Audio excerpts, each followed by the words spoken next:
Bismillahirrahmanirrahim. Assalamualaikum warahmatullahi wabarakatuh.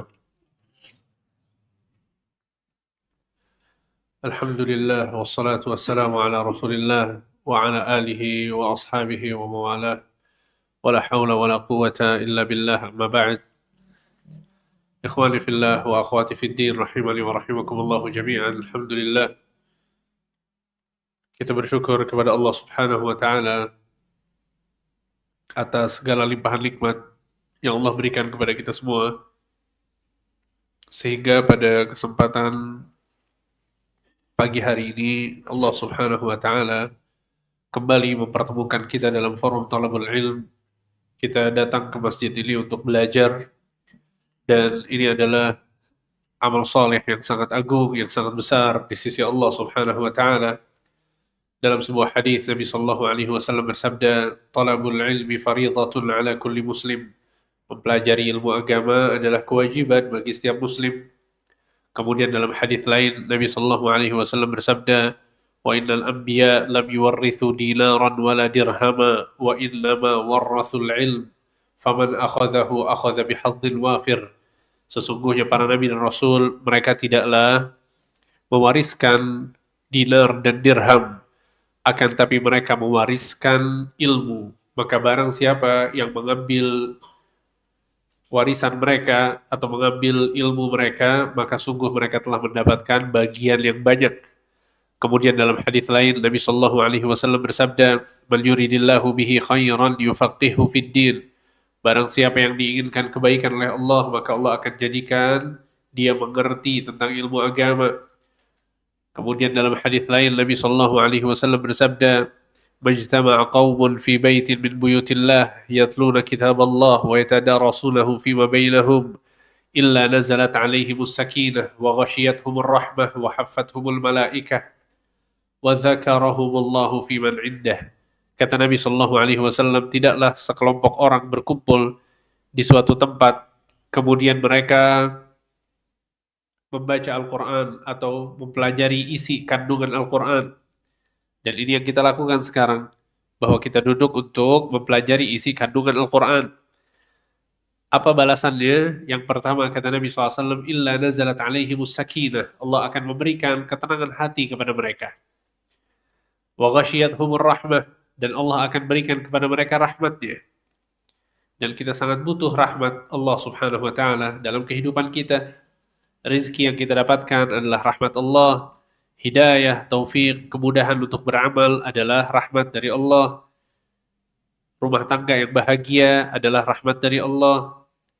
Ya, berbagai macam kemudahan dalam hidup itu semuanya rahmat dari Allah. Bahkan surga yang didapatkan oleh seseorang kelak di akhirat adalah bagian dari rahmat Allah Subhanahu wa ta'ala. Sehingga ini yang dijanjikan oleh Nabi sallallahu alaihi wasallam bagi orang yang duduk di masjid dalam rangka membaca Al-Quran atau mempelajari Al-Quran. Akan diturunkan rasa sakinah, ketenangan hati kepada mereka, dan juga akan diturunkan rahmat kepada mereka. Wahaffathumul malaikah, dan para malaikat akan menaungi mereka. Para malaikat ikut turun, duduk di majlis tersebut. Sebagaimana dalam hadis lain Nabi sallallahu alaihi wasallam bersabda, "Inna lillahi malaikatan sayyahin yaltamisuna majalisal dzikr." Sesungguhnya Allah memiliki pasukan dari kalangan para malaikat yang tugas mereka adalah mencari majlis ilmu. Ketika salah seorang dari mereka mendapatkan majlis ilmu, maka dia mengatakan kepada malaikat-malaikat yang lain, "Halummu ila hajatikum." Aku telah mendapatkan apa yang kalian cari, kemarilah. Sehingga mereka pun duduk, ya, ikut di majlis tersebut. Kemudian yang keempat, kata Nabi SAW, keutamaan dari duduk di majlis ilmu adalah وَذَكَرَهُمُ اللَّهُ فِي مَنْ عِنْدَهُ. Dan Allah Subhanahu wa ta'ala akan menyebut nama orang-orang yang duduk di majlis tersebut. Dan ini adalah keutamaan yang sangat besar. Ya, bayangkan nama kita disebut oleh Allah Subhanahu wa ta'ala. Sehingga dalam sebuah hadis Nabi SAW pernah, ya, tergesa-gesa dari rumahnya keluar, kemudian pergi ke masjid. Ya, Nabi SAW sampai di masjid, kemudian melihat sekumpulan dari sahabat-sahabatnya sedang duduk. Nabi bertanya kepada mereka, "Ma ajlasakum?" Apa yang menjadikan kalian duduk di sini? Maka Nabi SAW mendengar alasan mereka duduk tersebut, bertanya kepada mereka, Allahi ma ajlasakum illa dzalik. Apakah demi Allah kalian duduk cuma buat itu, bukan untuk yang lain? Maka para sahabat mengatakan, wallahi ma ajlasana illa dzalik. Demi Allah kami duduk hanya untuk itu. Kemudian Nabi menjelaskan, ama inni lam astahlifkum tuhmatan lakum. Sesungguhnya aku tidak bertanya kepada kalian dengan meminta sumpah karena aku menuduh kalian, tidak. Walakin, akan tapi atani Jibrilu anifan, baru saja Jibril datang kepadaku kemudian mengatakan, annallah yubahi bikum malaikatah. Sesungguhnya Allah saat ini sedang membangga-banggakan kalian di hadapan malaikat-malaikatnya. Allahu Akbar, lihat. Allah membangga-banggakan sahabat-sahabatnya di hadapan para malaikatnya. Akhirnya Nabi SAW lari ke masjid, ingin melihat apa yang mereka lakukan. Kok bisa nama mereka disebut, dibanggakan di hadapan para malaikat? Ternyata apa yang dilakukan oleh para sahabat? Duduk mengingat Allah dan menyebut nikmat Allah Subhanahu wa Ta'ala berupa hidayah, berupa Islam. Ya, sehingga ini adalah sebagian kecil ya dari keutamaan belajar, keutamaan menuntut ilmu, keutamaan duduk di majlis ilmu. Ya, apalagi dalam hadis lain riwayat Imam Ahmad bahwa Nabi Shallallahu Alaihi Wasallam mengatakan, man ghada ilal masjid la yuridu illa an yata'allama khairan aw yu'allimuh kana lahu ka ajri hajjin tamman hajjatuh.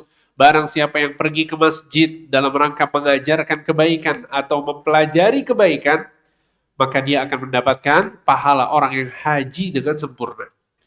Allahu Akbar, bayangkan. Syaratnya apa? Dapat pahala haji. Pergi ke masjid untuk belajar atau mengajar. Ya, nggak ada niatan lain. Ya, ada yang punya niatan lain selain belajar? Jangan ya, niatan kita mau belajar. Ya, bukan dapat pujian dari orang, bukan dapat sesuatu dari orang, nggak sama sekali. Kita datang ke sini mau mengajar dan belajar, ya supaya dapat pahala haji. Sehingga kita berdoa kepada Allah, semoga apa yang kita lakukan sekarang ikhlas karena Allah, bukan karena berharap apapun dari manusia, dan semoga Allah Subhanahu wa Ta'ala memberikan ganjaran yang sempurna kepada kita semua. Ikhwani fillah wa akhwati fiddin rahimani wa rahimakumullahu jami'an. Teman-teman sekalian yang dimuliakan Allah Azza wa Jalla, kita akan melanjutkan pembahasan dari kitab Al-Ushul Tsalatsah karya Syekh Muhammad bin Abdul Wahhab rahimahullahu taala. Dan sebagaimana yang kita ketahui bersama bahwa kitab Al-Ushul Tsalatsah adalah kitab yang mempelajari, yang menjelaskan tentang 3 jawaban dari 3 pertanyaan kubur, yaitu siapa Tuhanmu, siapa nabimu, dan apa agamamu. Sehingga ini adalah pertanyaan yang paling penting dalam kehidupan manusia, yang harus dipersiapkan dengan baik. Karena para ulama mengatakan 3 pertanyaan kubur ini tidaklah dijawab dengan teori yang dihafal. Akan tetapi 3 pertanyaan ini dijawab dengan ilmu dan amal. Dijawab dengan ilmu dan amal. Sehingga seseorang dituntut untuk belajar ilmu agama, dituntut untuk belajar tentang Allah Subhanahu wa Ta'ala, dituntut untuk belajar tentang Rasulullah Sallallahu Alaihi Wasallam, dituntut untuk belajar tentang agama Islam, dan mengamalkan itu semua dalam kehidupannya. Sehingga harapannya adalah ketika kita mempelajari tentang Allah, kita mempelajari tentang Rasulullah, kita mempelajari tentang agama Islam, ya ini akan memudahkan kita untuk menjawab 3 pertanyaan kubur. Dan kita masih berada di pembahasan yang pertama, yaitu mengenal Allah Subhanahu wa Ta'ala. Dan juga penulis ya menyebutkan berbagai macam contoh ibadah yang harus ditujukan hanya untuk Allah Subhanahu wa Ta'ala. Sehingga pada pertemuan-pertemuan yang lalu kita sudah menyebutkan tentang ibadah berupa doa yang harus dilakukan hanya kepada Allah. Dan ini bagian dari hak Allah yang harus kita penuhi, bahwa ketika kita berdoa, doanya harus ditujukan hanya kepada Allah Subhanahu wa Ta'ala. Kemudian juga kita sudah mempelajari bersama tentang ibadah yang bernama al-khauf, yaitu rasa takut, bahwa kita hanya takut kepada Allah Subhanahu wa Ta'ala. Kemudian juga kita sudah mempelajari bersama tentang ibadah yang bernama ar-raja. Ar-raja yang artinya adalah harapan. Seorang muslim, seorang muslimah, harapannya hanya kepada Allah. Tidak ada harapan yang lebih besar daripada harapannya kepada Allah, bahkan dia tidak berharap kepada siapapun kecuali hanya kepada Allah Subhanahu wa taala. Maka pada pertemuan kali ini kita akan masuk ke contoh ibadah yang keempat yang harus ditujukan hanya kepada Allah, yaitu ibadah yang bernama tawakal. Ibadah yang bernama tawakal, yaitu berserah diri kepada Allah Subhanahu wa taala. Penulis mengatakan wa dalilut tawakkuli qauluhu ta'ala, dalil untuk bertawakal hanya kepada Allah adalah firman Allah Ta'ala, wa 'alallahi fatawakkalu in kuntum mu'minin, dan hanya kepada Allah lah kalian bertawakal jika kalian benar-benar orang yang beriman. Surat Al-Maidah ayat 23. Wa qauluhu ta'ala, dan firman Allah Ta'ala, wa may yatawakkal 'ala Allah fahuwa hasbuh, dan barang siapa yang bertawakal kepada Allah maka dialah yang akan mencukupinya. Sehingga Allah Subhanahu wa taala di dalam Al-Qur'an memerintahkan kita untuk bertawakal kepadanya. Jadi tawakal adalah bagian dari cara kita beribadah kepada Allah. Dan tawakal ini masuk dalam kategori amalan hati. Tawakal ini masuk dalam kategori amalan hati. Ya. Sama seperti ikhlas, amalan hati juga. Begitu juga dengan raja, ya berharap, amalan hati juga. Al-khawf, rasa takut, amalan hati juga. Sabar, amalan hati juga. Bertaubat kepada Allah, juga amalan hati. Ya, dan amalan hati ini penting ya untuk dipelajari dan penting untuk dilatih agar seseorang itu mengamalkannya. Karena para ulama mengatakan bahwa ya amalan itu terbagi menjadi dua. Yang pertama amalan badan, yang kedua amalan hati. Ya, antara dua jenis amalan ini, mana yang lebih besar, mana yang lebih agung, mana yang lebih mulia, mana yang lebih penting, amalan badan atau amalan hati? Gimana menurut antum? Amalan badan seperti sholat, seperti puasa, seperti zakat, sedekah, umroh, haji, itu amalan badan. Amalan hati itu tawakal, ya, takut kepada Allah, hati yang beramal. Kira-kira mana yang lebih agung, mana yang lebih penting? Amalan hati atau amalan badan? Ya jangan takut salah ya. Kata para ulama, yang lebih afdol, yang lebih agung di sisi Allah adalah amalan hati. Adalah amalan hati. Kenapa? Karena hati adalah pondasi agar badan ini beramal. Hati itu sebab yang menjadikan badan ini beramal. Oleh karena itu dalam sebuah hadis Nabi SAW mengatakan, ala wa inna fil jasadi mudghah, idza salahat salaha sairul jasad, wa idza fasadat fasada sairul jasad. Ya, sesungguhnya di dalam tubuh manusia itu ada segumpal daging. Jika dia baik, seluruh tubuhnya akan baik. Jika buruk, seluruh tubuhnya akan buruk. Ala wahyal qalb, yaitu kalbu seseorang, hati seseorang. Ya, sehingga dia sangat penting. Dia inti dari tubuh manusia, inti dari amalan yang dikerjakan oleh seseorang. Ya, keselamatan seseorang itu ditentukan dengan hatinya. Oleh karena itu dalam Al-Quran Allah Subhanahu wa taala berfirman, yauma la yanfa'u malun wala banun illa man atallaha biqalbin salim. Nanti di hari kiamat seseorang tidak lagi bermanfaat baginya harta dan keturunannya. Ya, hartanya tidak bermanfaat lagi, keturunannya, anak-anaknya tidak bermanfaat lagi, illa man atallaha biqalbin salim, kecuali orang yang datang di hari tersebut dengan hati yang bersih. Lihat, ternyata hati seseorang itu menjadi penentu apakah dia bakal selamat nanti di hari kiamat atau tidak. Ya, dan juga kalau kita perhatikan Nabi Shallallahu Alaihi Wasallam sebelum beliau menjadi Nabi dan Rasul, ketika umur beliau 4 tahun itu dipersiapkan oleh Allah untuk menjadi Nabi dan Rasul. Apa persiapannya? Dibelah dadanya, diambil kalbunya, kemudian dicuci, dibersihkan. Betul tidak? Ini kisah yang sering kita dengar. Pada saat Nabi SAW berumur 4 tahun, ya, dibelah dadanya. Ya, Jibril alaihissalam dengan malaikat yang lain datang menemui Nabi, dibaringkan Nabi, kemudian dibelah dadanya, diambil kalbunya, diambil jantungnya, kemudian dicuci dengan air zam-zam dengan bejana dari emas. Ya, kemudian Jibril mengambil kotoran yang menempel di hatinya sambil mengatakan apa? hadza hadzus syaitani mink, ini adalah bagian syaitan yang menempel pada hatimu. Ya, dibersihkan, kemudian dikembalikan lagi, dijahit lagi sama Jibril. Oleh karena itu Anas bin Malik mengatakan, sesungguhnya aku benar-benar melihat bekas jahitan tersebut di dada Nabi Shallallahu Alaihi Wasallam. Sehingga ini sesuatu yang benar terjadi, dan ini mukjizat dari Allah untuk Nabi Muhammad Shallallahu Alaihi Wasallam yang tidak bisa dilakukan oleh manusia biasa.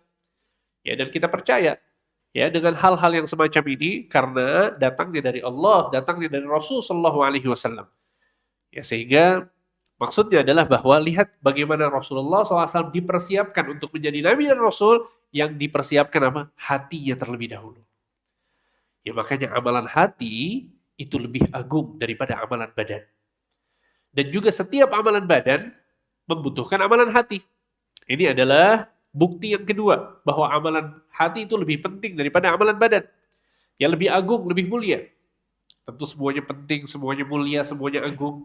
Ya, tapi kalau kita mau urutkan, maka yang lebih agung, lebih mulia, lebih besar adalah amalan hati. Ya, oleh karena itu sholat kita nggak akan diterima oleh Allah kecuali jika apa? Jika ikhlas, betul tidak? Dan ikhlas amalan hati. Sedekah yang kita keluarkan dapat pahala atau tidak? Kalau mau dapat pahala, syaratnya harus ikhlas. Lihat, syaratnya adalah amalan hati. Jadi amalan badan diterima oleh Allah, syaratnya adalah amalan hati. Bahkan Anas bin Malik, seorang sahabat mengatakan, "Ma sabaqana Abu Bakrin bikathratis siyami walas salah, walakin bima waqara fi qalbi." Sesungguhnya Abu Bakar As-Siddiq, Abu Bakar itu adalah sahabat yang paling mulia, sahabat yang paling agung, yang paling tinggi derajatnya. Ya, di sisi Allah adalah Abu Bakar. Jadi manusia nomor satu setelah para nabi dan rasul adalah Abu Bakar. Itu bayangkan. Ya, orang yang paling berilmu, orang yang paling bertakwa, orang yang paling kuat keimanannya, Abu Bakar As-Siddiq. Oleh karena itu setelah Nabi SAW wafat, yang jadi khalifah siapa? Abu Bakar. Karena dia adalah orang yang paling afdol di umatnya Nabi Muhammad SAW. Nah, ternyata Anas bin Malik mengatakan, sesungguhnya Abu Bakar mengalahkan kami bukan karena banyak sholat dan banyak puasa. Bukan. Akan tapi karena sesuatu yang menancap di dalam hatinya. Allahu Akbar, lihat. Abu Bakar Siddiq adalah orang yang paling berserah kepada Allah. Orang yang paling mudah untuk menerima kabar-kabar dari Allah dan Rasulnya. Semuanya diterima sama Abu Bakar. Semuanya dipercayai oleh Abu Bakar. Diimani oleh Abu Bakar. Gak pernah didustakan sama sekali. Gak pernah ragu sama sekali. Ini Abu Bakar Siddiq. Lihat, Anas bin Malik mengatakan ternyata Abu Bakar mengalahkan kami semua sahabat-sahabat yang lain dengan apa? Dengan amalan hatinya. Ya. Sehingga di antara amalan hati yang sangat penting adalah bertawakal kepada Allah Subhanahu wa taala. Banyak sekali ayat-ayat Al-Qur'an yang memerintahkan kita untuk bertawakal. Di antaranya adalah surat Hud ayat 88. Allah Subhanahu wa taala berfirman, "Alaihi tawakkaltu wa ilaihi unib."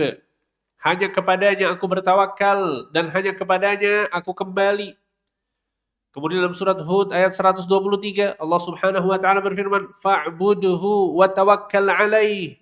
Sembahlah Allah dan bertawakallah kepadanya. Lihat perintah untuk bertawakal. Kemudian dalam surat Al-Mulk ayat 29, Allah Subhanahu wa taala berfirman, "Qul huwar rahmanu amanna bihi wa 'alaihi tawakkalna." Katakanlah, dialah yang Maha Pengasih, Ar-Rahman, maksudnya Allah. Kami beriman kepadanya, amanna bihi wa 'alaihi tawakkalna, dan hanya kepadanya kami bertawakal. Ya. Kemudian dalam surat Asy-Syu'ara ayat 217 dan seterusnya, Allah Subhanahu wa taala berfirman, "Wa tawakkal 'alal 'azizir rahim," dan bertawakallah kepada Allah yang Maha Perkasa. Lihat perintah dari Allah. Bertawakallah kepada Allah yang Maha Perkasa. Alladzi yaraka hina taqum, yang Maha melihat dirimu ketika engkau berdiri untuk salat. Wa taqallubaka fis sajidin, dan pada saat engkau menggerakkan badanmu untuk sujud. Innahu huwas samiul alim, sesungguhnya Ia Maha mendengar lagi Maha mengetahui. Kemudian juga di antara dalil yang menjelaskan tentang tawakal adalah surat Imran ayat 159. Allah Subhanahu wa taala berfirman, "Innallaha yuhibbul mutawakkilin." Sesungguhnya Allah mencintai orang-orang yang bertawakal. Ya, bahkan tawakal kepada Allah adalah sebab seseorang itu masuk surga tanpa hisab dan tanpa azab. Tawakal adalah sebab seseorang itu masuk surga tanpa hisab dan tanpa azab. Ya, jadi nanti di hari kiamat, orang-orang yang masuk surga ini modelnya berbeda-beda. Ada yang masuk surganya setelah masuk neraka. Ada yang masuk surganya tanpa masuk neraka, akan tapi dihisab terlebih dahulu. Apa itu hisab? Hisab itu dihitung. Ya, dihitung-hitung antara amal-amal solehnya dengan dosa-dosanya. Ya, dihitung sampai kemudian ketika dilihat amal solehnya lebih banyak daripada dosa-dosanya, dia pun masuk surga. Jadi sebelum dia masuk surga, diperhitungkan dulu. Ya, diaudit dulu, baru kemudian masuk surga. Nah, ada orang-orang yang memiliki derajat yang tinggi di sisi Allah, mereka masuk surga tanpa azab dan juga tanpa dihisab sama sekali. Ya, dan ini adalah kondisi yang sangat istimewa di hari kiamat kelak. Ya, itu bisa bayangkan ya, pada saat seseorang misalnya dia lagi safar, ya, kemudian dia masuk bandara, ya, biasanya kita di bandara kalau mau masuk ke ruangan-ruangan boarding dan lain sebagainya, itu dicek dulu, betul nggak? Ya, barang-barang kita di X-ray dulu, kemudian badan kita dicek dulu aman atau enggak, ya bawa sesuatu yang berbahaya atau tidak, ya baru kemudian kalau aman kita dipersilahkan masuk. Nah, terkadang kita suka melihat ada orang-orang, ya, subhanallah dia nggak lewat X-ray, dia masuk sampai ke pesawat tanpa dicek sama sekali. Kenapa kok bisa? Dia dapat privilege, dia dapat keistimewaan yang tidak didapatkan oleh orang-orang. Bisa difahami? Nanti di hari kiamat ada orang-orang yang mereka amalannya itu nggak dicek lagi. Langsung sama Allah dimasukkan ke dalam surga. Allahu Akbar, lihat. Ini adalah derajat yang paling tinggi bagi orang-orang yang masuk surga. Mereka adalah ya orang-orang yang spesial, orang-orang yang istimewa, dan Nabi Shallallahu Alaihi Wasallam mengatakan tentang ciri mereka yang masuk surga tanpa hisab dan tanpa azab. Apa kata Nabi SAW? Humul ladzina la yastarqun. Mereka adalah orang-orang yang tidak meminta ruqyah pada saat di dunia. Wala yaktawun. Mereka tidak mengobati diri mereka dengan pengobatan kai. Wala yatatayyarun. Dan mereka tidak bertatoyur. Apa itu tatoyur? Ya, menggantungkan nasib dengan sesuatu yang tidak ada hubungannya. Ya, menggantungkan nasib dengan nomor-nomor tertentu, menggantungkan nasib dengan warna-warna baju tertentu, menggantungkan nasib dengan adanya burung, ada kupu-kupu dan lain sebagainya. Itu tatoyur. Wala ya tatoyur, mereka tidak bertatoyur. Kemudian yang keempat kata Nabi, wa ala rabbihim yatawakkalun, dan mereka adalah orang-orang yang bertawakal kepada Tuhan mereka. Lihat. Jadi tawakal adalah amal yang menjadikan seseorang masuk surga tanpa hisab dan tanpa azab. Ya. Maka kata para ulama, tawakal ini dibangun di atas dua perkara. Tawakal dibangun di atas dua perkara. Ya, atau tawakal ini mengandung dua unsur. Kalau tidak terkumpul dua unsur ini, maka seorang tidak dikatakan dia bertawakal kepada Allah Subhanahu wa taala. Unsur yang pertama adalah tafwidul amri ilallah, menyerahkan urusan sepenuhnya hanya kepada Allah. Menyerahkan urusan sepenuhnya hanya kepada Allah Subhanahu wa taala. Ini adalah unsur yang pertama. Tafwidul amri ilallah. Tafwidul amri ilallah, menyerahkan urusan sepenuhnya hanya kepada Allah. Kemudian unsur yang kedua adalah bazlul asbab, yaitu melakukan sebab. Unsur yang kedua adalah melakukan sebab. Hanya melakukan yang pertama berarti nggak tawakal. Hanya melakukan yang kedua juga berarti nggak tawakal. Orang yang bertawakal adalah yang menggabungkan antara dua unsur ini. Yang pertama, menyerahkan urusannya seluruhnya kepada Allah. Dan yang kedua adalah melakukan sebab. Coba kita bahas satu persatu. Sebagaimana yang tadi kita sebutkan ya, bahwa tawakal ini bagian dari amalan hati. Ya, tawakal adalah amalan hati. Sehingga hatinya ini menyerahkan urusannya kepada Allah. Hatinya ini pasrah kepada Allah Subhanahu wa taala. Ya, hatinya itu pasrah kepada Allah Subhanahu wa taala. Untuk menyerahkan urusan sepenuhnya kepada Allah dengan hati kita, kita membutuhkan dua langkah. Langkah yang pertama adalah ats-tsiqatu billah, percaya kepada Allah. Dan langkah yang kedua adalah husnudzan billah, berbaik sangka kepada Allah Subhanahu wa taala. Ya. Jadi nih unsur yang pertama, di dalamnya ada dua unsur lagi. Ada dua langkah yang harus ditempuh. Yang pertama adalah ats-tsiqatu billah, yaitu percaya kepada Allah Subhanahu wa taala. Ya, kita mempercayakan urusan kita supaya diurusnya sama Allah Subhanahu wa taala. Ya. Dan ini adalah urusan yang akan diselesaikan oleh Allah Subhanahu wa taala. Dan tentu ini kaitannya sangat erat ya kepada keimanan seseorang kepada Allah, kemudian keimanan seseorang tentang nama-nama Allah dan sifat-sifat Allah, bahwa Allah adalah Al-Qawi. Apa arti Al-Qawi? Yang maha kuat. Ya, Allah adalah Al-Aziz, yang maha perkasa. Allah adalah Al-Kabir, yang maha besar. Allah adalah Al-Azim, yang maha agung. Sehingga makna-makna ini harus terkumpul di dalam hatinya supaya dia percaya sama Allah Subhanahu wa taala. Ya. Sebagaimana ya ketika seseorang katakanlah dia naik pesawat, ya. Pada saat dia naik pesawat, kemudian dia terbang ya. Itu kendali pesawatnya dia serahkan kepada siapa, Pak? Kepada pilot, betul nggak? Ya, antum ngerti gimana cara terbangin pesawat? Nggak tahu.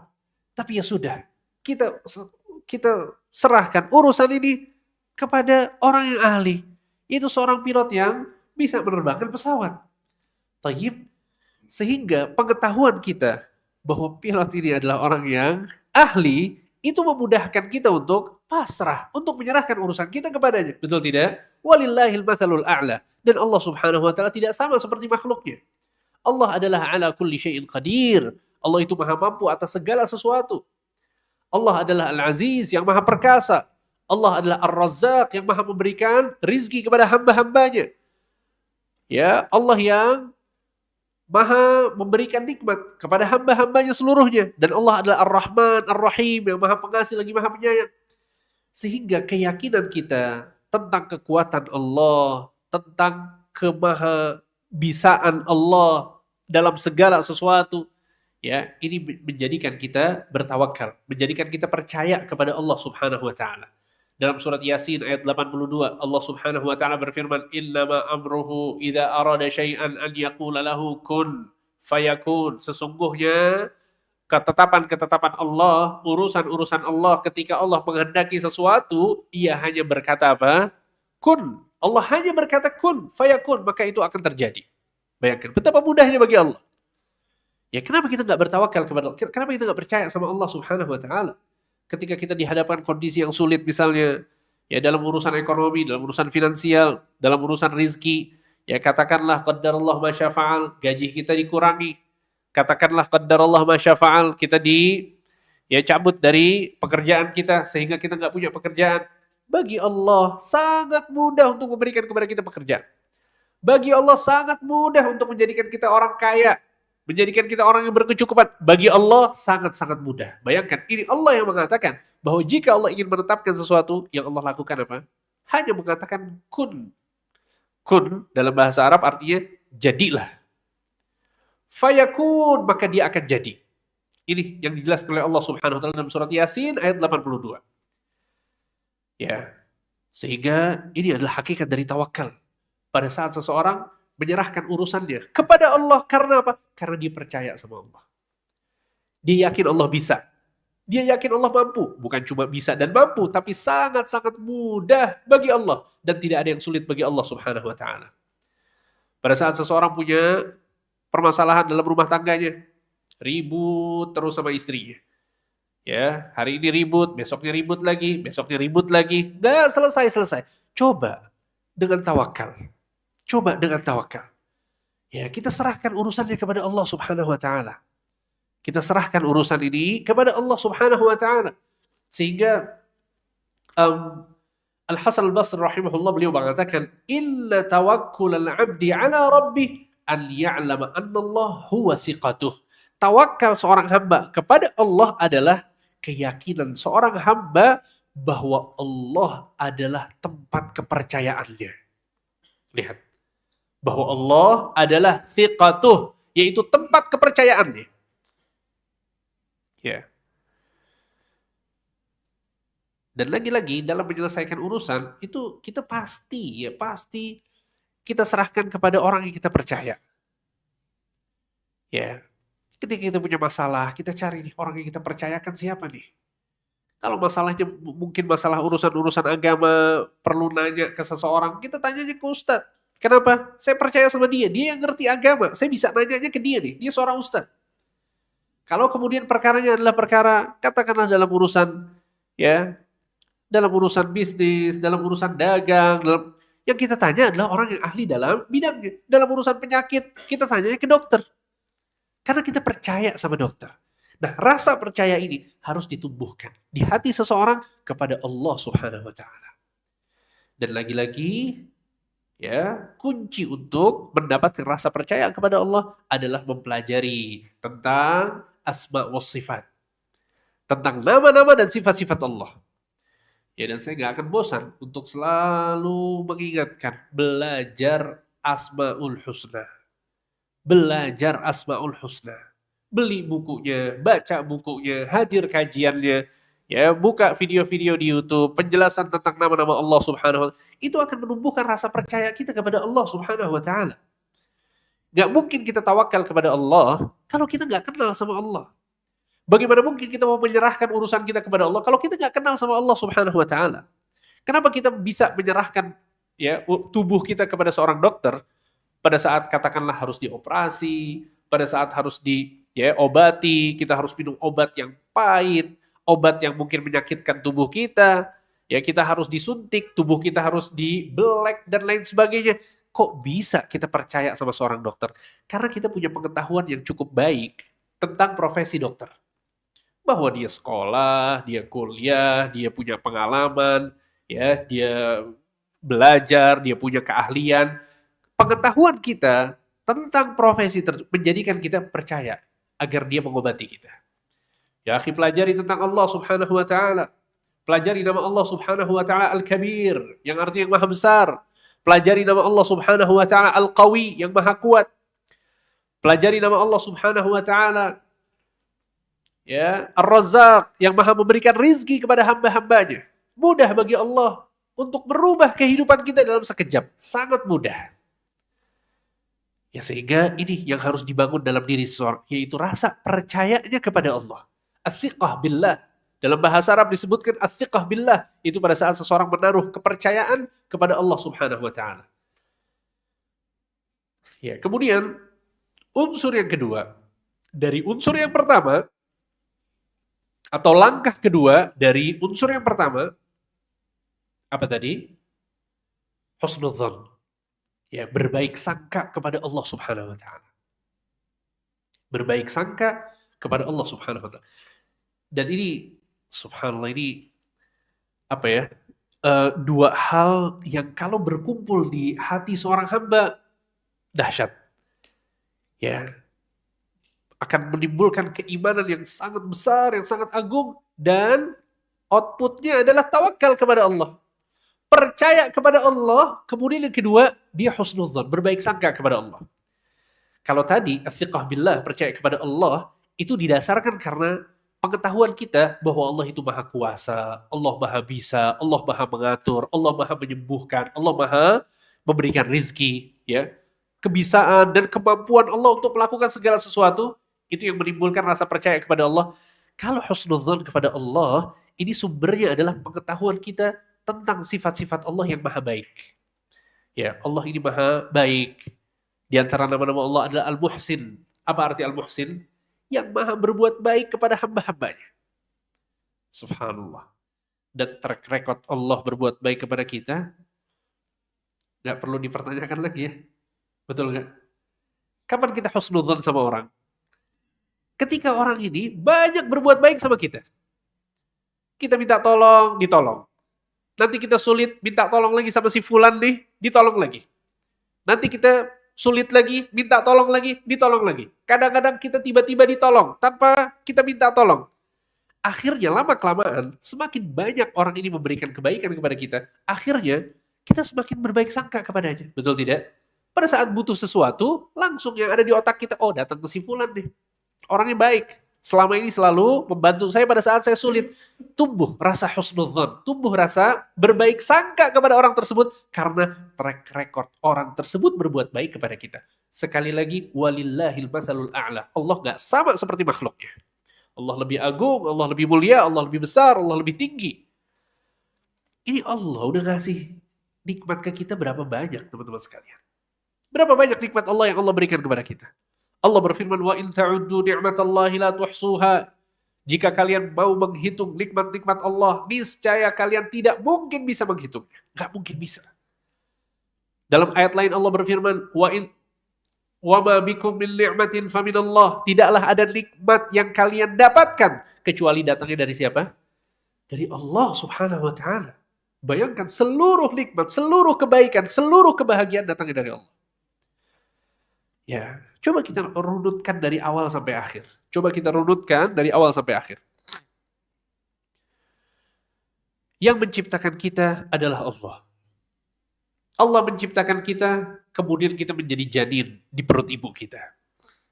Subhanallah, 9 bulan kita tinggal di rahim ibu kita. Pernah mikirin makannya dari mana?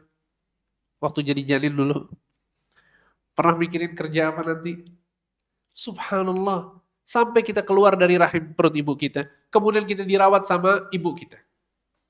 Ya. Dibesarkan, dididik sama orang tua, sama ayah dan ibu. Ya, kemudian kita disekolahkan, sampai kita dikuliahkan, sampai kemudian kita tumbuh kembang menjadi pribadi yang dewasa.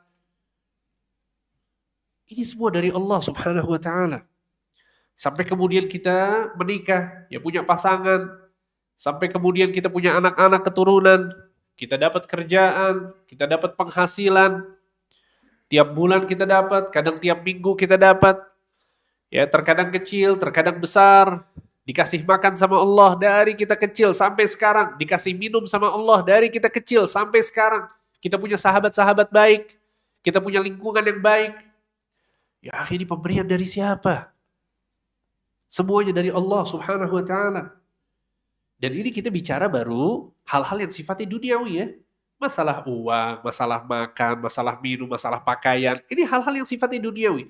Bagaimana lagi kalau kemudian kita berbicara tentang nikmat-nikmat Allah berupa hidayah, berupa keimanan, berupa Islam, berupa salat 5 waktu yang Allah Subhanahu wa taala mudahkan kita untuk melaksanakannya. Ya, salat 5 waktu ini nikmat yang besar. Gak semua orang salat 5 waktu, betul gak? Ada orang yang gak sholat? Subhanallah banyak ternyata yang gak sholat. Allah Subhanahu wa ta'ala pilih kita setiap hari. Gak pernah tinggal sholat 5 waktu. Alhamdulillah, thumma alhamdulillah. Kalaupun telat, diqadha. Betul gak Pak? Antum kalau telat sholat, qadha gak? Qadha. Kenapa? Ya ini ibadah yang agung. Ya. Allah Ustaz, jangan telat ya. Jangan telat. Ya. Maksudnya adalah bahwa ini nikmat yang besar. Ketika kita punya kesadaran, kita harus sholat. Setiap hari sholat 5 waktu. Setiap datang bulan Ramadan, kita puasa Ramadan. Dan bukan cuma puasa Ramadan, malamnya kita tarawih. Buka Al-Quran, berusaha menghatamkan Al-Quran. Ya, sekali, alhamdulillah. Bisa 2 kali, alhamdulillah. Kalaupun nggak sampai khatam, tapi kita baca Al-Quran lebih banyak daripada di bulan-bulan yang lain. Masya Allah, ya ini kebaikan. Allah berikan nikmat berupa pemahaman terhadap agama yang benar. Agama yang sesuai dengan petunjuk Nabi Shallallahu Alaihi Wasallam. Ya kita bisa bedakan mana tauhid, mana syirik. Kita bisa bedakan mana kufur, mana iman. Kita bisa bedakan mana sunnah, mana bid'ah. Masya Allah, nikmat apa lagi yang kemudian kita dustakan dari Allah Subhanahu Wa Taala? Alhamdulillah, ini nih pemahaman kita tentang nikmat-nikmat Allah yang sangat banyak mengharuskan kita husnudzan kepada Allah Subhanahu wa taala. Jadi nggak ada ruang untuk suudzon kepada Allah. Ya, nggak ada ruang sama sekali untuk suudzon kepada Allah. Ya, bagaimana mungkin kita suudzon kepada Allah? Ya, jangankan kepada Allah. Sekarang kita sama pasangan deh. Mungkin kita suudzon sama pasangan kita? Enggak. Kenapa? Karena pasangan kita selama ini berbuat baik kepada kita, ngurusin kita, nyuciin baju kita, mendidik anak-anak kita, ya, perbuatannya selalu baik. Setiap hari kita semakin sayang kepadanya. Kenapa? Dan ini semua menjadikan kita husnudzon kepada pasangan kita. Atau kepada orang tua kita juga begitu. Kita nggak mungkin suudzon sama orang tua kita. Walaupun orang tua kita marah-marah ke kita. Betul tidak? Kita yakin ini marah-marahnya, ini didasarkan karena kasih sayangnya. Ya, lihat. Kalau kita husnudzon kepada pasangan, kalau kita husnudzon kepada orang tua kita, masa sih kita nggak mau husnudzon kepada Allah Subhanahu wa ta'ala? Ya. Sehingga maksudnya adalah bahwa ini ya yang harus ada pada saat seorang mau tawakal kepada Allah. Dia menyerahkan urusannya kepada Allah dan dia tidak bisa menyerahkan urusannya kepada Allah kecuali jika dia percaya kepada Allah dan dia husnudzon kepada Allah Subhanahu wa taala. Allah Subhanahu wa taala berfirman, "Ana 'inda dhanni 'abdi bi." Sesungguhnya aku tergantung prasangka hamba-Ku kepadaku. Ya, husnudzonlah kepada Allah. Ketika kita berdoa, husnudzon bahwa doa kita akan dikabulkan. Ketika kita sholat 5 waktu, husnudzon kepada Allah bahwa Allah akan menerima sholat kita, akan memberikan ganjaran yang besar pada sholat kita. Ya, sehingga ini adalah unsur yang pertama dari tawakal, yaitu menyerahkan urusan sepenuhnya hanya kepada Allah. Dan ada 2 langkah yang harus dilakukan, yaitu percaya kepada Allah dan juga husnudzon kepada Allah. Kemudian yang kedua adalah bazlul asbab, melakukan sebab. Melakukan sebab, berusaha. Kalau orang Indonesia bilangnya berikhtiar. Ya. Ikhtiar dalam bahasa Arab itu pilihan ya. Memilih. Ya, kalau dalam bahasa Indonesia ikhtiar apa? Berusaha ya. Nggak apa-apa ya, kita pakai ikhtiar artinya berusaha. Ini yang difahami sama orang-orang. Ya, jadi tawakal itu harus berusaha. Jangan sampai salah paham. Tawakal berarti berdoa, tawakal berarti ya pasrah kepada Allah tanpa berusaha. Salah, itu bukan tawakal. Makanya ada seorang sahabat, dia menunggangi untanya, kemudian datang menuju Nabi SAW. Pada saat sampai di hadapan Nabi, dia turun dari untanya, kemudian dia tanya ke Nabi, "Ya Rasulullah, a'qilha wa atawakkal am utliqha wa atawakkal?" Ya Allah, aku harus ikat dulu, kemudian aku tawakal, atau aku lepaskan saja dan aku tawakal? Apa kata Nabi? Disuruh dilepas atau disuruh diikat?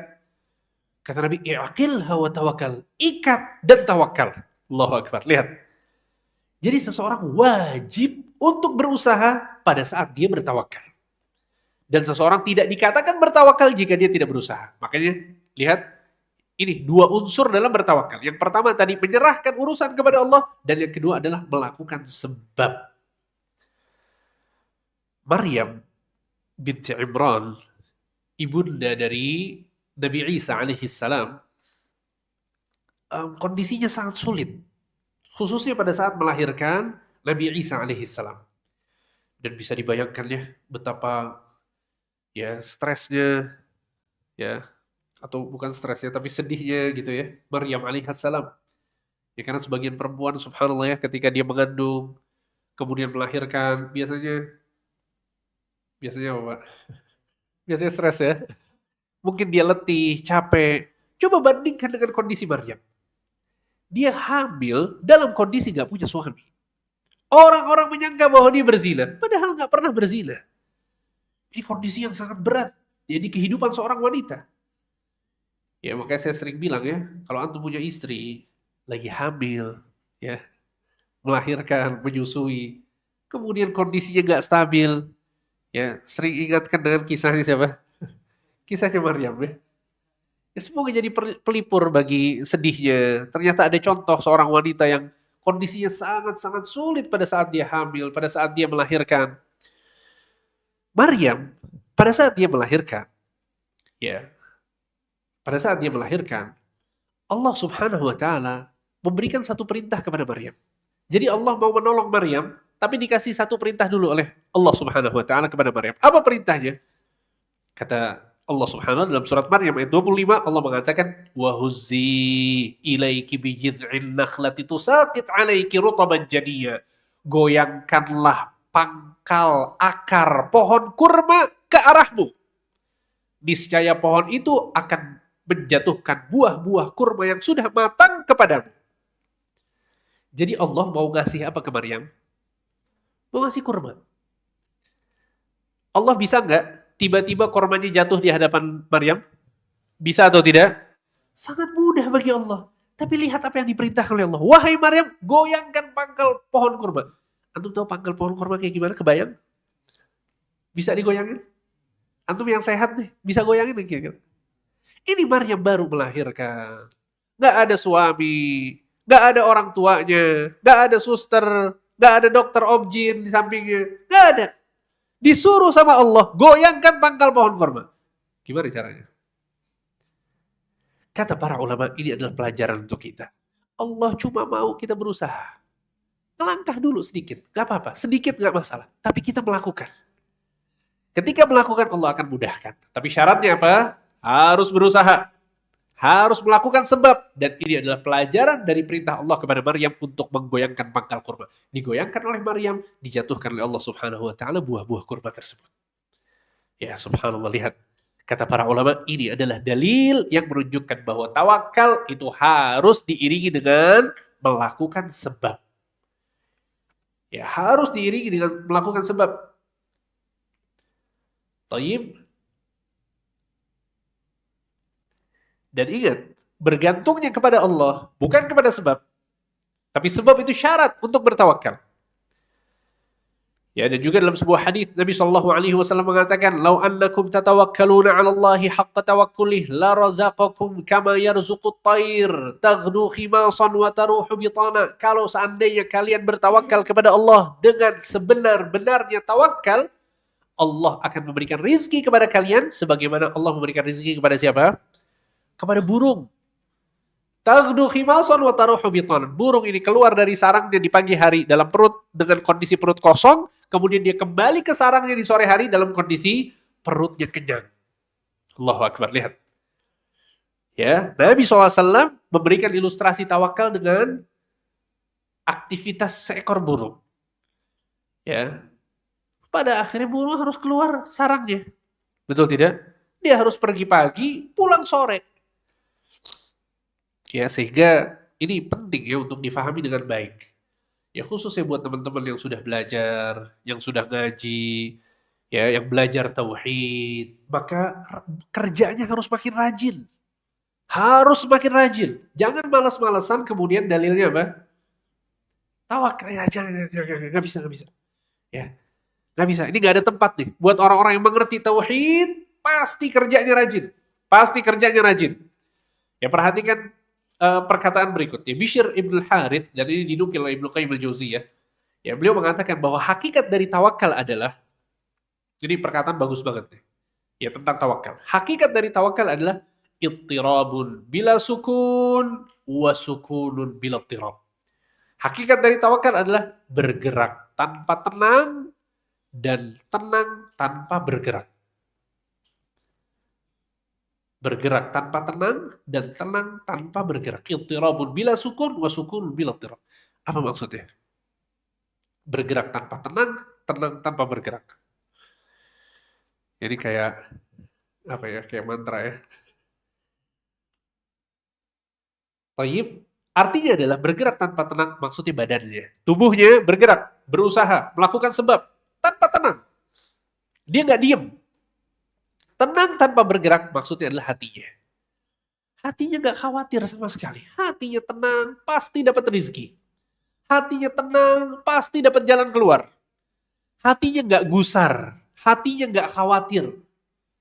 Tapi badannya bergerak. Ini adalah hakikat dari tawakal. Tadi kita sebutkan yang pertama, menyerahkan urusan kepada Allah itu dengan hati. Allah yang beresin, tenang aja. Percaya sama Allah, husnudzon kepada Allah. Tapi badannya tetap kerja. Keluar dari rumah, bangun relasi, tanya kanan, tanya kiri, nawarin barang ke fulan, telepon teman lama, mungkin bisa diajak bisnis bareng, ya, hubungi perusahaan-perusahaan biar ngelamar kerja di sana. Lihat, ada usaha yang dilakukan. Ada usaha yang dilakukan, tapi hatinya bergantung kepada Allah Subhanahu wa Ta'ala. Makanya dalam Ibnu Hajar Al-Asqalani dalam kitab Fathul Bari ketika menyebutkan tentang definisi tawakal, beliau mengatakan qat'un nadhari 'anil asbab ba'da tahyi'atil asbab. Tidak bergantung kepada sebab setelah melakukan sebab. Paham betul? Tidak bergantung kepada sebab setelah melakukan sebab. Ini adalah tawakal. Jadi dia kerja dari pagi sampai sore, tapi soal hatinya bergantungnya nggak ke kerjanya, nggak ke keringatnya, nggak. Bergantungnya kepada Allah Subhanahu wa Ta'ala. Dan orang yang bisa hidup seperti ini, wallah hidupnya bakal nyaman. Dia melakukan apa yang dia bisa, apa yang dia mampu. Hasil Allah Subhanahu wa Ta'ala yang atur. Hatinya nggak akan gusar ketika dia ternyata uang yang dia dapatkan sedikit, nggak masalah. Ya, karena dia bertawakal kepada Allah Subhanahu wa Ta'ala. Ya, khususnya untuk laki-laki ya. Para kepala rumah tangga yang mencari nafkah, yang punya kewajiban untuk menghidupi istri, yang punya kewajiban untuk menghidupi anak-anak, yang semangat kerja, Pak. Yang semangat kerja. Ya, pergi ke kanan, pergi ke kiri, ya, pergi keluar rumah, ya pulang sore, nggak masalah. Itu kemuliaan untuk seorang lelaki. Dalam sebuah hadis Nabi SAW mengatakan sesungguhnya kalian pergi ke hutan untuk mencari kayu bakar, kemudian diikat, ya, dan ditaruh di atas pundaknya, kemudian pergi ke pasar dan dijual, itu lebih mulia daripada kalian meminta-minta kepada manusia. Bayangkan ini Nabi SAW memberikan contoh satu pekerjaan yang beratnya luar biasa dan hasilnya nggak seberapa. Ya, itu kira-kira jual kayu bakar dapat berapa Pak sehari? Ya kita bayangkan, dari pagi dia harus ke hutan dulu. Dan ke hutan ini butuh waktu. Belum lagi kita harus nebangin pohon ya. Kemudian dipotong kecil-kecil kayunya. Kemudian harus diikat, ditaruh di atas pundak, pergi ke pasar. Ini selesainya berapa lama? Mungkin sore kita baru sampai pasar. Kemudian pada saat dijual pun, berapa hasilnya? Mungkin nggak seberapa. Lihat, Nabi memberikan contoh satu pekerjaan yang effortnya luar biasa, tapi hasilnya sedikit. Tapi apa yang Nabi katakan? Ini lebih mulia daripada kalian harus minta-minta kepada orang-orang. Lihat, indahnya Islam. Mengajarkan kita kemandirian. Mengajarkan kita untuk tidak bergantung kepada orang lain. Mengajarkan kita untuk punya izzah. Yang punya kemuliaan diri. Sehingga Nabi SAW juga pernah mengatakan bahwa Jibril datang kepada Nabi, kemudian Jibril mengatakan kepada Nabi, wa'lam ya Muhammad, ketahuilah wahai Muhammad, inna syarafal mu'min, sesungguhnya kemuliaan seorang yang beriman adalah qiyamuhu billail wastighna'uhu 'anil nas. Pada saat seseorang itu bangun malam dan dia tidak meminta-minta kepada orang lain. Lihat kemuliaan. Ya, dan ini yang seharusnya hadir di hati setiap laki-laki dewasa. Ya, ketika dia adalah seorang suami, ketika dia adalah seorang ayah bagi anak-anaknya, kepala rumah tangga, maka dia wajib untuk berusaha. Ya, dan ini adalah bagian dari cara seseorang itu bertawakal kepada Allah Subhanahu wa Ta'ala. Ya, maka ini adalah hakikat dari tawakal, bahwa tawakal adalah menyerahkan urusan kepada Allah dan melakukan sebab. Ya, dan tawakal hanya boleh dilakukan kepada Allah Subhanahu wa Ta'ala. Tawakal ketika diyakini untuk selain Allah, seseorang bisa terjerumus ke dalam kesyirikan. Ya, sebagaimana tawakalnya orang-orang musyrikin kepada Tuhan-Tuhan yang mereka sembah. Sehingga dia tawakalnya kepada Nabi Isa alaihissalam, berharap Nabi Isa bisa menyembuhkan penyakitnya. Ya, atau dia bertawakalnya kepada orang-orang yang sudah wafat, berharap orang-orang yang sudah wafat ini bisa memberikan jalan keluar kepada hidupnya. Sehingga tawakalnya kepada selain Allah, dan ini adalah kesyirikan kepada Allah Subhanahu wa Ta'ala. Ya, dan juga bisa jadi tawakal ini, ya, dan sebagian orang, na'udzubillah, tawakalnya kepada batu-batu, kepada cincin-cincin, kepada gelang, kepada kalung, ya, kepada kertas mantra-mantra yang diberikan oleh dukun, ditaruh di dompetnya, tawakalnya kepada jimat-jimat seperti itu. Maka ini juga bagian dari kesyirikan kepada Allah. Nabi Shallallahu Alaihi Wasallam mengatakan,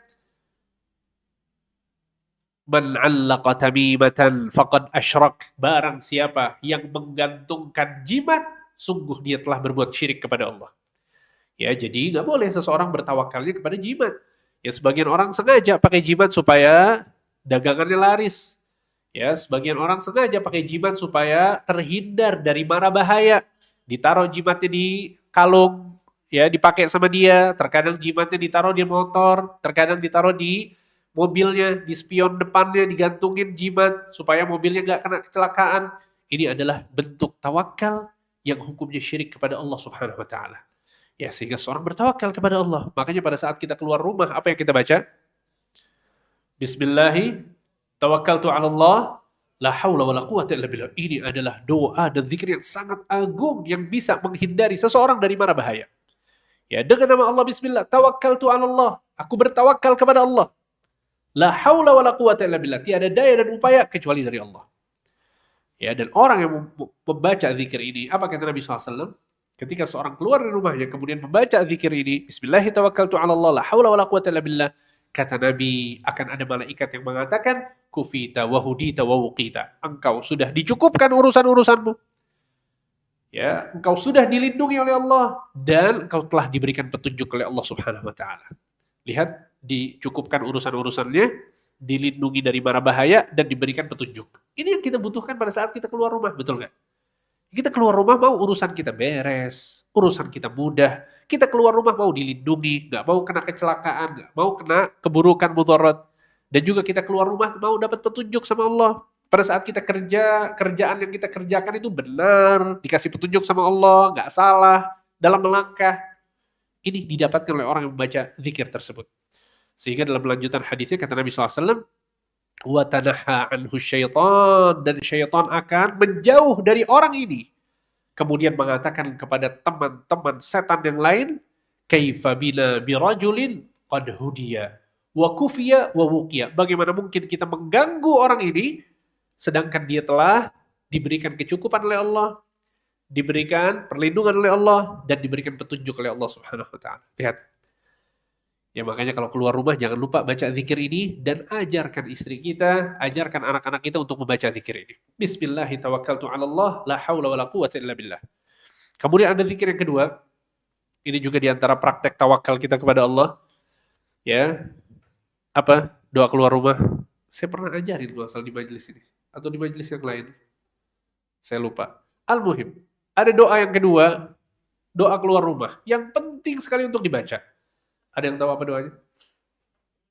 Allahumma inni a'udzubika min an adhilla aw udhalla aw azilla aw uzalla aw adhlima aw udhlama aw ajhala aw yujhala alayya. Tolong antum cari di Google kemudian dihafal. Doa keluar rumah. Allahumma inni a'udzubika min an adhilla aw udhalla. Yang artinya adalah, ya Allah, aku memohon perlindungan kepadamu min an adilla au udhalla. Aku tersesat atau menyesatkan orang lain. Ya, kita khawatir keluar rumah tersesat, nggak mau kita terjadi. Itu terjadi pada diri kita. Atau menyesatkan orang lain. Na'udzubillah. Ya, kita ceramah kemudian menyesatkan orang ya. Na'udzubillah. Kita nggak mau itu terjadi pada diri kita. Sehingga kita berlindung. Itu yang pertama. Min an adilla au udhal. Ya Allah, aku berlindung kepadamu dari tersesat atau menyesatkan orang lain. Allahumma inni a'udzubika min an adilla au udhal au azilla au uzal. Dan aku berlindung kepadamu dari jatuh, tergelincir atau menjatuhkan orang lain. Au adlima au udhlam. Aku berlindung kepadamu dari berbuat zalim kepada orang lain atau dizalimi oleh orang lain. Au ajhala au yujhala alayya, atau berlaku bodoh atau diperlakukan bodoh oleh orang lain. Lihat, bagus banget ya doanya ya. Jadi kita keluar rumah gak tersesat, gak menyesatkan orang lain, gak terjatuh, gak menjatuhkan orang lain, ya gak dizalimi, gak menzalimi orang lain, gak membodohi orang lain dan tidak diperbodohi oleh orang lain. Jadi doanya bagus banget. Jadi itu dua doa yang harus antum hafal. Tiap keluar rumah baca bismillahirrahmanirrahim, la haula wala quwwata illa billah. Kemudian yang kedua, Allahumma inni a'udzubika min an adhilla aw adhal aw azilla aw uzal aw adhlima udhlam aw ajhala aw yujhala alayya. Ya, sudah dicatat? Sudah dicari di Google? Silakan dicari ya. Silakan dicari dan tolong dihafal teman-teman sekalian. Ya, tolong dihafal. Ya, karena ilmu yang bermanfaat adalah ilmu yang diamalkan ya. Para akhwat juga sama. Ya, tolong dicari doanya, kemudian di screenshot, dijadiin wallpaper di handphone. Ya, supaya tiap antum lihat lihat doanya. Dihafalkan sampai hafal. Tiap keluar rumah dibaca. Ajarkan istri, ajarkan anak-anak. Ya, dan itu juga yang saya lakukan ya. Saya ngajarin istri, ngajarin anak. Alhamdulillah semuanya hafal. Barakallahu fikum, mungkin hanya itu yang bisa disampaikan. Atau yang terakhir, ya, kata para ulama, ya tawakal, sebagaimana dia bisa menjadi syirik besar ketika ditujukan untuk selain Allah, dia juga bisa menjadi syirik kecil. Kapan tawakal itu menjadi syirik kecil? Yaitu pada saat seseorang ya bergantung kepada makhluk, ya bergantung kepada makhluk, ya, atau pada saat seseorang tidak sepenuhnya tidak sepenuhnya menyandarkan urusannya kepada Allah. Tidak sepenuhnya menyandarkan urusannya kepada Allah. Akan tapi ada yang disebut dengan iltifatul qalb, kecondongan hati kepada makhluk. Ini hukumnya syirik kecil kata para ulama. Apa contohnya?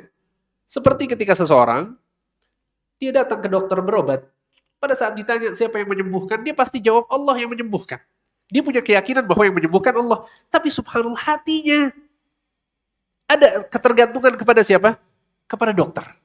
Ini syirik kecil. Ketika ada kecondongan hati kepada makhluk. Ya, atau dia saat kerja misalnya, dia tawakal kepada Allah. Dia tahu bahwa Allah adalah yang memberi rizki. Tapi subhanallah, khawatir kalau bosnya marah. Takut banget.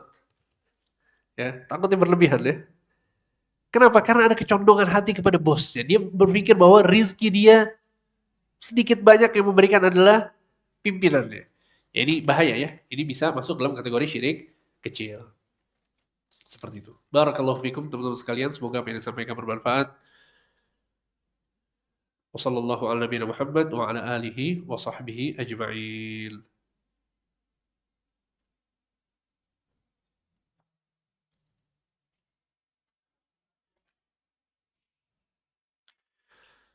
Baik. Em, saya akan coba jawab beberapa pertanyaan.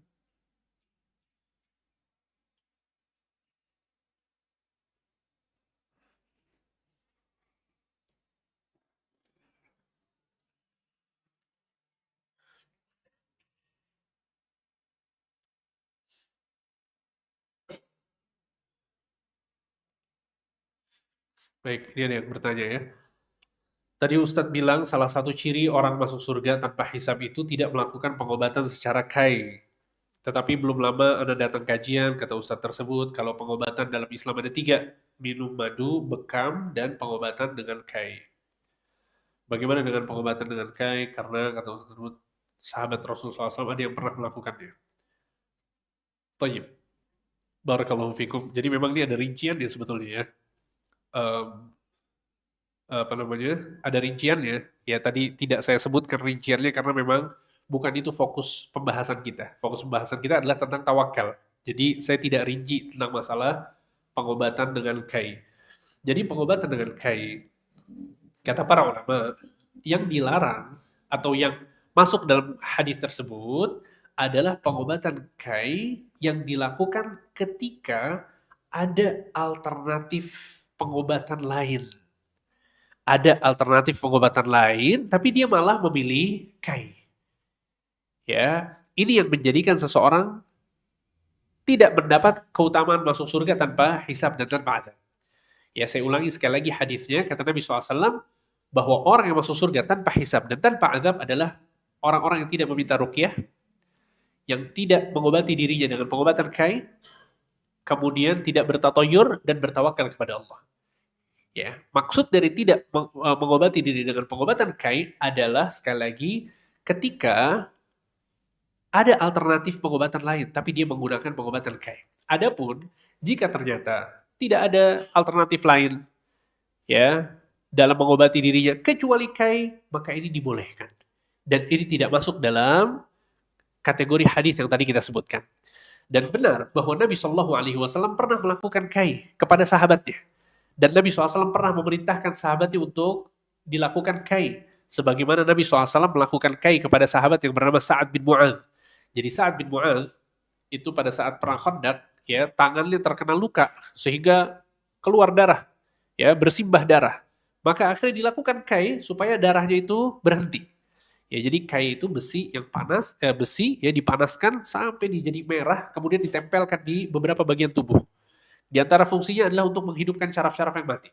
Ya, biasanya orang yang stroke kalau di Arab itu dipakai kai, ya, supaya kemudian bergerak lagi. Ya, ya terkadang bermanfaat. Dan Nabi SAW mengatakan ya, dalam sebuah hadis bahwa kata Nabi SAW, sesungguhnya kesembuhan asyifa'u fi thalathah. Sesungguhnya kesembuhan itu ada di 3 pengobatan. Minum madu, berbekam, dan kai. Ya, jadi Nabi SAW ya memerintahkan sahabatnya untuk melakukan kai. Kemudian Nabi SAW melakukan kai kepada sahabat Sa'ad bin Mu'adz. Ya, sehingga kalau itu adalah satu-satunya, ya, maka nggak masalah. Akan tapi kalau kemudian ada alternatif lain, hendaknya dia memilih alternatif yang lain. Kenapa? Ya, kita memilih alternatif yang lain. Kata para ulama, karena kai di situ ada unsur ta'dzib, ada unsur menyakitkan diri. Ya, ada unsur menyakitkan diri sehingga lebih baik cari pengobatan yang lain. Ya, dengan rincian yang tadi saya sebutkan. Wallahu a'lam.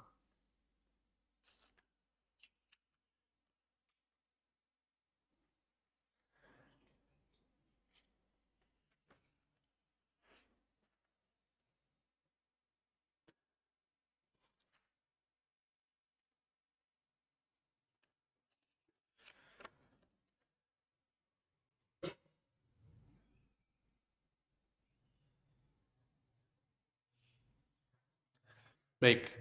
Pada kejadian Maryam memperoleh rizki berupa makanan yang tidak ada di musimnya, apakah di sini ada unsur usaha untuk melakukan sebab? Hal di atas sering dipakai dalil bahwa rizki dari Allah bisa datang sendiri. Ya, baik. Betul ya. Jadi dalam kisah Maryam itu ada menggoyangkan apa namanya pohon kurma yang tadi kita sebutkan, dan juga ada kisah yang disebutkan oleh Allah dalam surat Maryam bahwa Zakaria alaihissalam itu dia yang mengasuh Maryam, dan Maryam itu tinggal di mana? Di mihrab, di tempat ibadah, ya. Subhanallah, ketika Zakaria masuk ke tempatnya Maryam, kullama dakhala 'alaiha Zakaria al-mihraba wajada 'indaha rizqa, kata Allah. Setiap Zakaria masuk, tiba-tiba ada makanan di hadapan Maryam. Qala anna laki hadha. Zakaria bertanya, wahai Maryam, dari mana makanan ini? Qalat hiya min indillah. Kata Maryam, ini dari Allah. Innallaha yarzuqu man yasha bighairi hisab. Sesungguhnya Allah memberikan rizki kepada orang-orang yang Allah kehendaki tanpa batas. Ya, di pertanyaan ini dikatakan bahwa rizki itu dari Allah dan nggak perlu bekerja. Bagaimana jawabannya? Kata para ulama, yang terjadi pada Maryam di sini adalah karamah. Adalah karamah, sesuatu yang tidak biasa terjadi. Itu maksud dari karamah, sesuatu yang luar biasa, yang tidak biasa terjadi. Sehingga apa yang didapatkan oleh Maryam, di musim dingin, dia dapat buah-buahan musim panas. Di musim panas, dia dapat buah-buahan musim dingin. Ya, jadi antum tetap kerja ya. Ini Maryam, ya ini karamah. Ya, seseorang tetap diperintahkan untuk bekerja. Dan karamah ini benar. Ya, Ahlus Sunnah wal Jamaah meyakini bahwa karamah itu ada. Taib, makanya Umar bin Khattab pernah suatu hari berkhutbah. Tiba-tiba, lagi khutbah Jumat, tiba-tiba Umar mengatakan, ya Sariyatal Jabal, wahai pasukan, pergi ke belakang gunung. Orang pada bingung. Ini kok Umar lagi khutbah, tiba-tiba suruh pasukan pergi ke belakang gunung. Berselang waktu, pasukan kaum muslimin yang diutus oleh Umar untuk berjihad pulang ke Madinah. Kemudian mereka cerita, kita nih lagi dikejar musuh. Tiba-tiba kita dengar suara Umar. Kata Umar, pergilah ke belakang gunung. Kita pergi ke belakang gunung, akhirnya kita selamat. Gimana caranya? Ini karamah. Allah berikan kepada hamba-hamba yang soleh yang Allah kehendaki. Dan karamah ini sesuatu yang sifatnya itu spontan. Ya, nggak bisa kemudian dia bikin pertunjukan karomah, ya. Kemudian janjian sama orang-orang supaya kumpul, mau menunjukkan karomahnya, ini nggak bisa. Karomah bukan seperti itu. Kalau kemudian dia mau bikin pertunjukan, ini namanya bukan karomah, tapi apa? Dukun, ya, sihir, itu. Ya, dia kumpulin orang, kemudian di video, masukin di YouTube, bahwa dia bisa ini, bisa itu bukan karomah. Karomah itu sesuatu yang spontan, yang nggak kemudian dia mengada-adakan, dia memperlihatkan ke orang, nggak. Ya sudah, terjadi begitu saja. Ya, ini karomah. Dan juga kata para ulama, tanda kesolehan seseorang itu apa? Dia berada di atas Al-Quran dan Sunnah. Ini tanda kesolehan seseorang, bukan karomah. Karena sebagian orang menyangka bahwa tanda orang soleh itu apa? Karomah. Loh, bukan. Karomah itu bukan tanda orang soleh. Tanda orang soleh adalah dia berjalan di atas Al-Quran dan Sunnah. Karena untuk menentukan itu karomah atau tidak, kita harus merujuk kepada apa? Kepada amalnya. Sesuai Al-Quran dan Sunnah atau tidak. Paham ya? Makanya Imam Syafi'i punya perkataan bagus. Kata Imam Syafi'i, "Idza ra'aita rajulan yamshi 'alal ma' aw yatiru fil hawa fala tusaddiquhu hatta ta'rida amrahu 'alal kitabi was sunnah." Kata Imam Syafi'i, kalau engkau melihat orang jalan di atas air atau terbang di atas udara, kata Imam Syafi'i, jangan percaya kepada orang itu sampai engkau timbang orang tersebut dengan timbangan Al-Quran dan Sunnah. Allahu Akbar. Lihat, Imam Syafi'i mengajarkan kita, kalau ada sesuatu yang luar biasa, jangan langsung percaya orangnya, tapi lihat amalnya. Oh, ternyata Masya Allah, rajin sholat 5 waktu, akidahnya benar, tidak pernah berbuat syirik kepada Allah, menegakkan tauhid dalam hidupnya, menyeru kepada sunnah Nabi Sallallahu Alaihi Wasallam. Wassalamualaikum warahmatullahi wabarakatuh. Baik, wassalamualaikum warahmatullahi wabarakatuh.